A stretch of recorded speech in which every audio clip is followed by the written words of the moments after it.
on this college, but also the many others of all over, and the many donors from mostly America who have fund with this college. And so the seeds that we see today grow I have often said that as the fourth generation adherent to the Korean philosophy and one who strives to achieve its ideals, that women's education and equal opportunities for women are at the core of our philosophy, and in fact, if you look around the world, are at the heart of societal progress. Any developed economy that has a high quality of life, a high standard of living, is marked by high levels of opportunity and near equality, if not perfect equality, in every field, in business, in public life, in that sense, I want to reiterate something I said every time I come to this institution, that you are all privileged to have a wonderful education whose very few experience. And what we, as the government, as public servants, aspire is that we should continue to play a role in the formal economy in some way, in the formal development of our state. Whether that is entrepreneurs, whether that is high achieving studies and becoming teachers or researchers. And in fact, I think I mentioned last time here, we need a lot more women in public life in elected politics. We have a reservation policy in government for local knowledge that 50% representation of women, and many mayors and panchayat and district leadership posts reserved for women. But in fact, we struggle to find women who are there of their own volition. Very often, we find they act as a vehicle for their mission and their spouses. But change doesn't come instantaneously. So we understand that legislation is the beginning of change. Societal norms have to adapt. And over time, these individuals who are in the constitutional seats will grow into the role, much as when we first implemented reservations in the 1920s by community, we had a lot of people who were grounded, who found themselves perhaps underqualified to sit in the seats, but over decades created pathways, created co-pays, created forerunners for their communities, their villages, their areas, so that others would follow without that repetition, without the drive into meaningful and successful growth. I was already able to come today, and I've always spoken many times before here, so I don't want to talk for too long. But it's customary at events like this that at least older than you, if not more distinguished from you, individuals like me should offer some advice as you transition from your academic days into the economy and into broader society. Of course, we are all shaped by our own experiences, by our own cultures, by our own families, by our own forefathers, by our mothers. And so, what I have to say may not be as applicable to some as to others. In fact, every individual is different. So I will give advice, or I will give some suggestions based on my progress in life, my experiences, the learning to some of you in some way. The first thing I want to say is that life is a journey of discovery first and foremost. It is about each of us getting to know ourselves, getting to be comfortable with ourselves about who we are. The greatest discovery is of the inner thinking, the being, the soul of our own. Of course, that also translates into finding a path through life, some career, some family decisions, some profession, some specialization. But perhaps the best way to stress that individuality is to quote from the immortal Thirukkural, the couplet, பிறப்போக்கும் எல்லா உயிர்க்கும் சிறப்போவா செய்தொழில் வேற்றுமையா. We are all born with the same essence of humanity. We are all equal at birth. And it is our duty to find that path, that occupation, that direction that gives full meaning to our life and the full benefit of our existence to our society, our community, our family. A key takeaway from that principle is that one should never compare oneself to anybody else or to any other benchmark. This relative value, am I as successful as somebody? Am I as wealthy as somebody? Am I as promoted as somebody? Is a meaningless and a detractive pursuit. So the first thing I would encourage you, live your life on your terms. It is your life. Every life is different. There is no value whatsoever in comparing yourself to anybody else or to a benchmark. The true sense of contentment, the true sense of fulfillment comes from understanding yourself and realizing your dreams, your potential, your vision that you develop through life. A key component of that is to understand that the world is full of uncertainty. Nobody can predict what is going to happen tomorrow, let alone a year from now or 5 years from now. People who expect to have clarity, to have definitive, deterministic scenarios are actually going to find themselves very weak. Now, of course, I am in a profession like politics, where every election can result in any outcome, and every 5 years we roll the dice. But in almost any part in life, it is true that the element of uncertainty is quite high. In fact, I would say that the ability to cope with uncertainty, to park uncertainty as a state of being and still drive yourself, still have plans, still have vision, still have ambition, is one of the keys to long-term success. Many outcomes are not in our control.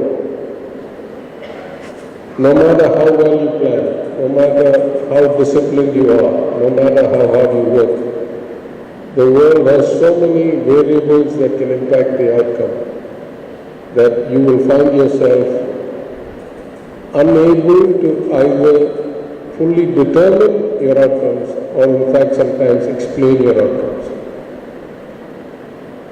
It is in keeping with nature that there are no irredeemable failures and there are no permanent successes.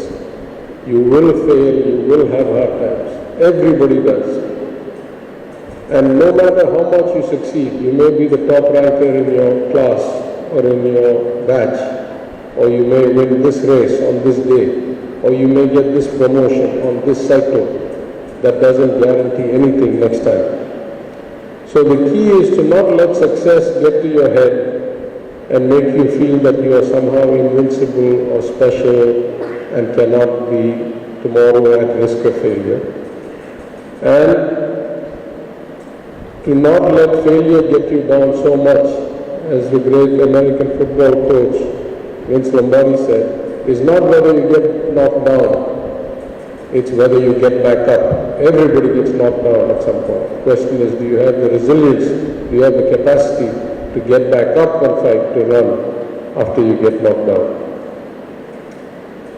In the course of my life, I would say I've learned one more lesson, is if you are capable of building your identity, your contentment, your core of your being on variables that are not conventionally defined as success or failure, then you can actually actively seek uncertainty. You can actively seek the path less trodden.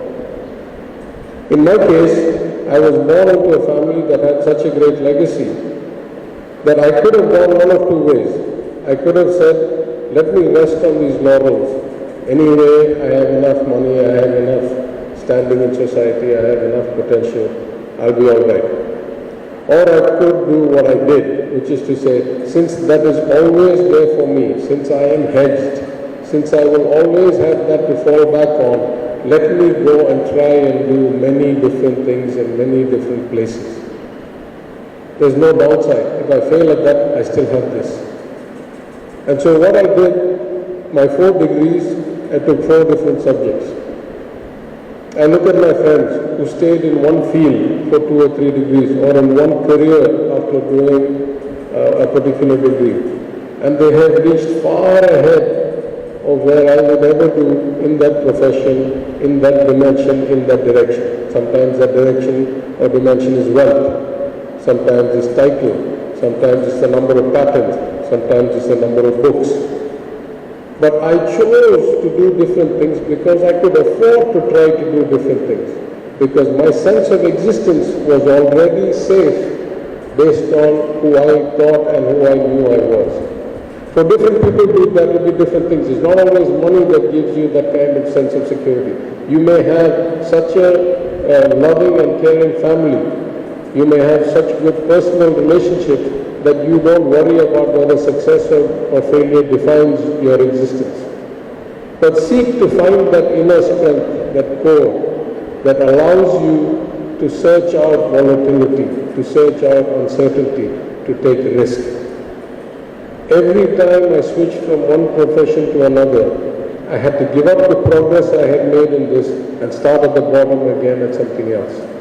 Every single time I did that, it made me a better person, it made me a more well-rounded person, and it enabled me to be successful at the job I do today, because almost nobody in life has had the breadth of experiences or the range of education or even the accomplishments that I had before I came and sat as finance minister. And I can guarantee you that I could not do this job nearly as well today if I had not done almost every single thing I have ever done in my life before I came here. I'll make one last distinction. For many of us, we have choices. Every day, we can choose to go one way or another way. The poetry that probably describes this the best is called The Road Not Taken by the famous American poet Robert Frost. And I'll just read a couple of lines from it. It starts by saying, 2 roads diverged in a yellow wood, and sorry I could not travel both, and be one traveler, long I stood, and looked down as far as I could to where it went in the undergrowth. Then took the other as just as fair. And then it goes on to say many things. And then he concludes and he says, I shall be telling this with a sigh, somewhere ages and ages hence. 2 roads diverged in a wood, and I took the one less traveled by, and that has made all the difference. Search for those roads if you have the capacity, and build the capacity to search for those roads would be my advice to you. If you do these kinds of things and you get to be successful, remember, as the principal said and as others have spoken before, at the end the definition of success is when you have impact on other lives beyond your own, beyond your immediate circle, you, your spouse, your children. I spoke recently at event in Chennai where they asked me to speak about the transition from investment banker to finance minister. And I said, as an investment banker, I was actually reasonably successful very quickly. And therefore, in terms of either money or power, I had greater of both money and power when I was a senior managing director in a large global bank, managing businesses with flows of hundreds of billions of dollars and profits of hundreds of millions of dollars across 60 or 70 countries. I had almost unlimited power as long as I stayed within my risk targets, as long as I delivered the profit and loss target or the profit target given it to me, and I kept my team motivated. I could do almost anything. I could decide one day that I wanted my head of South Africa to then move to Germany and be head of Germany, and I could move the papers, move a family or a person like that. I can't do that as finance minister. I am a people's representative. There are hundreds of constituencies and interests that need to be balanced. Every single thing I do has to go through 10 or 15 filters, requests, discussions, considerations. I certainly don't get paid a small fraction, even 1% as a finance minister when I used to get paid as a banker. But the difference, I said, is that when I was an investment banker, I lived the high life. I made a lot of money, I traveled first class everywhere, I went to 20 countries a year, I had a lot of power, I could make things happen, I made money for my shareholders. And now I live the large life. அது தமிழ்ல சொல்லணும்னா ஒரு காலத்தில் நான் உயர்ந்த வாழ்க்கை வாழ்ந்தேன், இன்றைக்கு நான் பரந்த வாழ்க்கை வாழ்கிறேன். In the end, I get more meaning and more satisfaction from the job I do now than any job I have ever done before, despite the conventional measures not being as great. I was at Lehman Brothers the day it went into bankruptcy. I was in Mumbai running 2 companies with several hundred employees. The bankruptcy was not an event that was in my control. It happened because of variables back at the headquarters in New York. But I had all these employees, many of whom I had personally recruited from the IITs, the IIMs, the RECs, the Xaviers, the St. Stephen's, the BITS Pilanis. And I spoke to them on the day of the bankruptcy within about an hour of the filing. And I said to them, in the long term, this is a good thing for you. Today, it seems like the whole world is devastated. You worry whether you'll have your job. You took the job out of college thinking this was the highest paying job in any campus recruiting anywhere in India. You thought you were the luckiest person. And for some of you, within 2 months, the company is going bankrupt. You must be so afraid, so nervous, so worried that maybe I've made some bad choices in life or I have bad luck. And I said to them, think about it a different way. We didn't pick you because of your father or your brother or your last name. We picked you because you were the best talent that we could find, and there were probably 10 to 20 applicants at IIT for the job that we took you for. In that sense, at the core of your existence is the talent and the capability, the work ethic, the personality. I am undergoing this trauma of bankruptcy at 42. I will come out of this stronger and better, which I did. But think about it from your long-term perspective. You all are undergoing it at the age of 19, 20, 23, 25. You will go on to have brilliant careers anyway because you're talented and you're hardworking.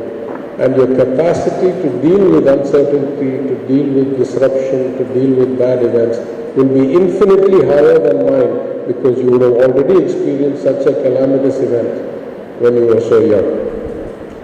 The same way I say to you, in a much milder form that you are a special batch.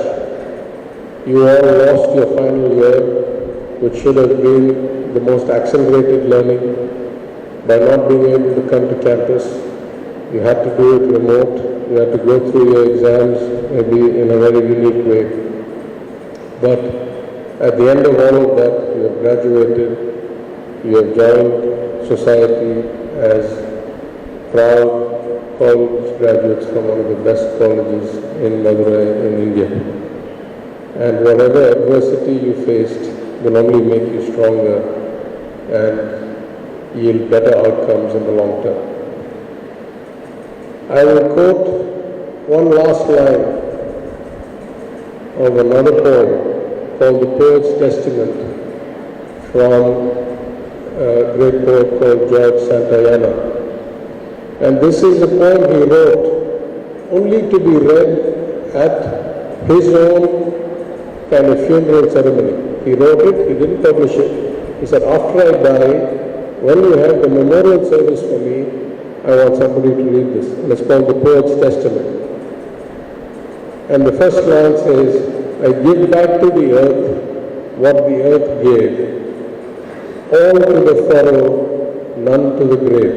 It says, whatever the earth gave me, ashes to ashes, dust to dust, I was born, whatever was within me to give, I gave it into productive output, into the row, into the farm, into the yield. And by the time I went back to dust, I had nothing left in me to give. So I had lived a full life. That has always been kind of a powerful motivation for me. I want to live my life in a way that by the time I go to the crematorium rather than the grave, I've already put back into society as much as I got out of it or more. In that sense, an event like today gives me immense pleasure because, as the principal said, I get to follow in the footsteps of my forefathers, my grandfather, my father, who had long and strong associations with Lady Doak College. I am privileged to continue it to my generation. I thank you for inviting me here. I congratulate the graduates, the professors, your parents, who all played a part in your victory today. But today is not a culmination, it is not an ending, it is a beginning. It is a beginning of the next and more productive, in fact most productive till now, stage of your life. I wish all of you a very happy and prosperous journey through life, and I thank you once again.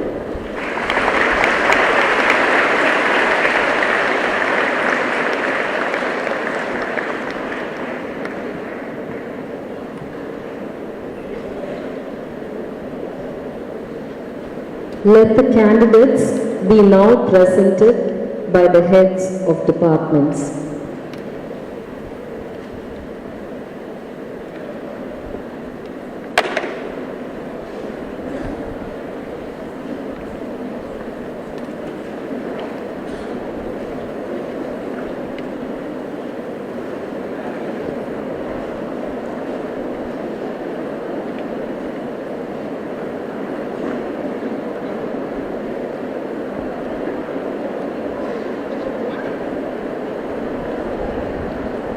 Good morning. Madam Principal, I present unto you the candidates in person in the Department of Biotechnology who have been certified after examination to be duly qualified to receive the degrees of Madurai Kamaraj University, BSc Biotechnology and MSc Biotechnology. BSc Biotechnology, RPR BSR, Part 3, second rank. Anamika RM, ROK Celsia A, Arun Sharon F, Hashiba Roshan A, Hepsiba Jetli Jocelyn D, Jasira Mariam S, Kajina Jahan AK, Kasturi S, Part 2, second rank, Part 3, first rank, Part 3, first rank in proficiency. Kaushika K, Lidya M, Mahasupraja GJ, Manumita RM, Monisha M, Nivetana G, Pritika RT, Priya A, Ranjani D, Saranya G, Shri Rajalakshmi K, Shri Geeta Priya KB, Shri Harini S, Shri Gayatri B, Swati K, Swatika G, Vaishnavi V, Vasubharati S, MSc Biotechnology, Aksana M,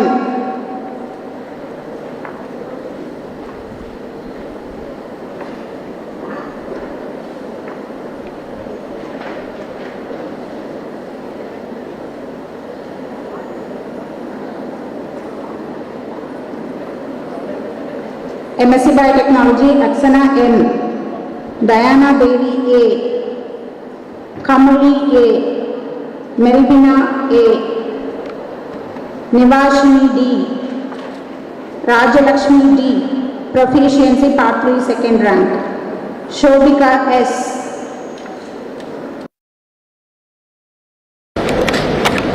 Sivaparvati C,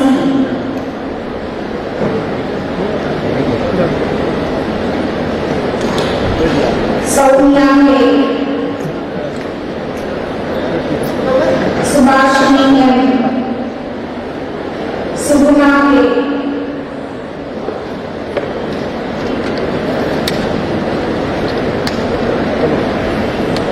Dharani D,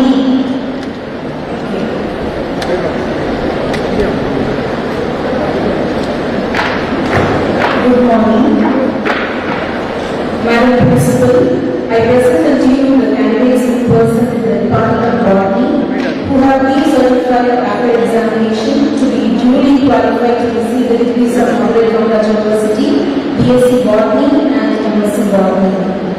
BSc Botany, Kartika R, Tamil GEC N, Preeta S, Ramya Krishnan J, Abhiramani K,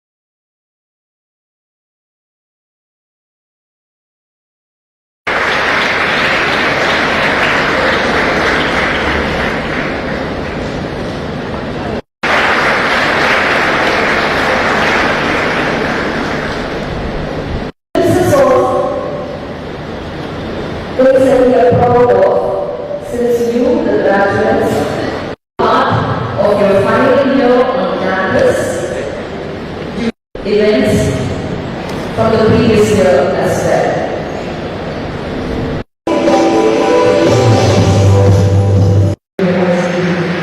The institution was taught legal reform and the commendable service in education during the pandemic period. The college bagged the new 18th Special Awards 2022 for the best arts and science foundations. Dr. Ulrich, the rest of us.